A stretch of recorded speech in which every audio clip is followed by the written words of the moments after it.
Today we are talking about Horten Ho-229. In an era dominated by propeller aircraft, its appearance wasn't a paradigm shift like the Me-262, but rather something out of a science fiction film. The Ho-229 was designed by the Horten brothers. They had a lifelong fascination with the flying wing design, always aiming to create the most aerodynamic aircraft possible.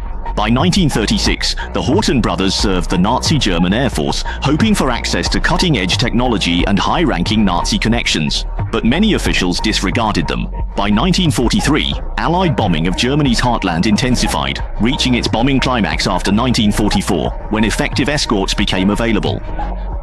Watching cities burn to ashes every day, the head of the Nazi German Air Force, Göring, decided to develop a new type of aircraft. The primary goal was to counter the Allied bombing. Another goal was to be able to bomb the British mainland, solving the problem at its root. He set clear technical requirements for the new aircraft. It had to carry 2,200 pounds of bombs, fly at a speed of 620 miles per hour, and have a range of 620 miles. This development task fell squarely on the Horten brothers' shoulders. To meet the 3000s requirement, traditional piston propeller engines were simply not enough, so they had to study the jet engines of the Me-262. Additionally, due to the extreme scarcity of metal resources in Germany late in the war, the fuselage was made of mixed materials and a wooden structure. This move unexpectedly reduced its radar cross-section.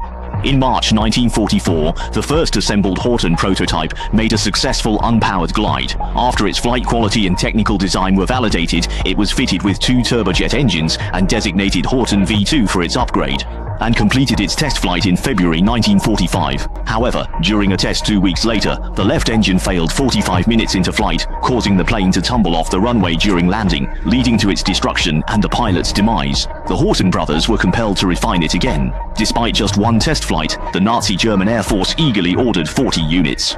They designated its production model as the Ho-229. It was 24.6 feet long with a 55.1 foot wingspan. Its plywood wing structure created a sturdy, lightweight design. To prevent the wooden material from easily catching fire when hit, a fire retardant coated its plywood skin. The fuselage and wings were an integrated structure, making it as aerodynamic as possible. It weighed 11,170 pounds empty, with a 19,840 pound max takeoff weight. It had 2 turbojet engines, each providing 2,000 pounds of thrust, for a flight speed of 607 miles per hour. Due to Germany's late-war alloy shortage, engine steel was poor quality, lasting only 20 hours.